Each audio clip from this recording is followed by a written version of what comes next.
શબ્દો લઈ અને દીકરો મારો વિચાર કરી જવો જોઈએ કે રાતે હુવો ન જોઈએ. પણ મારા અનુભવની વાત કરું ને તો અહીંયા હે ને જે આત્મકલ્યાણ માટે પોતાને હેતુવાથી આવતો હોય ને એ હોય જ ન શકે. કેમ કે અહીંયા હે ને જાગતો ધૂણો છે.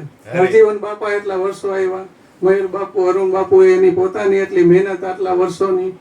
અને મારો જ અનુભવ છે કે હું અહીં આવું ને એટલે 1:30-2 તો વાગી જ જાય ઘરે. હું શબ્દો એમાં જ રાખતા હોય છે.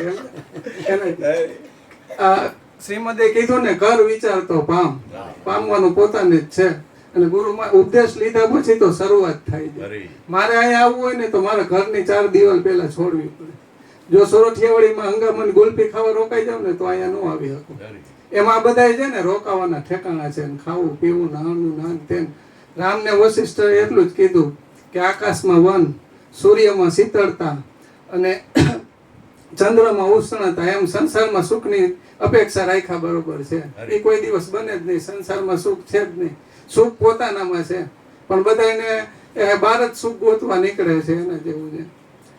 હવે અત્યારે જો કેરીની મોસમ હાલે છે બરોબર, જેટલા ગોટલા છે ને એમાં આંબો બનવાની તાકાત છે. પણ કાંક કેટલા ગોટલા એના ગુણગાન ગાવામાં ચડી ગયા, કોઈ એનું સમરણ કરવામાં ચડી ગયા, કોઈ એનું ધ્યાન ધરવામાં ચડી ગયા. બાકી કે ધરા તપાસી ધરતી ખેડાવો, એમાં કાળના ડુંડા કટાવો, નિજ વ્રતિના બીજ વાવી એમાં વિકતેથી વવરાવો. આંબો અમર છે, આ તો કોક ભોમને પાવે ક્યાં. બધાયમાં પાવર હરખો છે. રામમાં હરખો હતો, કૃષ્ણમાં, રામાપીરમાં, તમામ સંતોમાં. એમ એ જે પાવર એનામાં તો એ જ પાવર આપણામાં છે.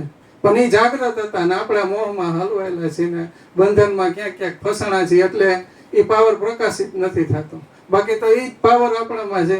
ઓલો ઘણી વાર દાખલો દે છે ને કે જો જાગૃત હોય ને તો તરત ખબર પડી જાય. ઓલા ચકલીના બચ્ચાને એના મા બાપ કહે કે અમે હમણાં તમારા હાટું ખાવાનું લેવા જઈએ, માણા આવે ને એ માણાનું પ્રાણીનું ધ્યાન રાખવું. વાકો વરે ને પાણાને ઉપાડવાનું શરૂ કરે ને આપણે ઉડી જવું, એનો ભરોસો નહીં. કેમ કે મું મેં રામ ને બગલ મેં છોરી કહેવાય ભગત પણ દાનત બુરી. તો થોડીક વાર થયા ને તો આગળ રહીને જોવે છે કે અમારા છોકરાઓ કે આપણું કીધું કરે છે કે નથી કરતા. ત્યાં તો ઓલા માણા આવે છે ને દેખાય ને એ ભેગા ઉડી જાય. પછી માણા તો વહી જાય છે, પાછા મા બાપ આવે છે. કે પાણો ઉપાડે ને તો જ કે ભાગવાનું હતું. કે તમે કાં ભાગ્યા? એ કે એવું નક્કી થોડું છે, ભેરા લઈને આવ્યો હોય તો. એમાં છે ને જાગૃતિનો માર્ગ છે. એ જાગૃત હતા. રામ જો ઓલો દાખલો નથી આવતો, સતી ઉમિયા સીતાજીનું રૂપ લઈને આવે તો પગે પડી જાય, નહીં તો આમ રોતા રોતા ગોતતા હોય. પણ તરત જ એને પગે પડી જાય ને. રામ એટલા જાગૃત હતા. સદગુરુ મહારાજ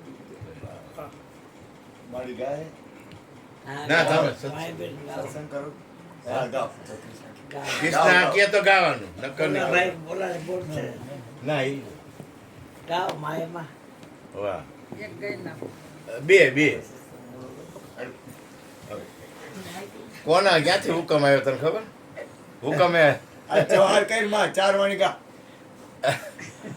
જવાહર તો કરવું છે ને આપણે.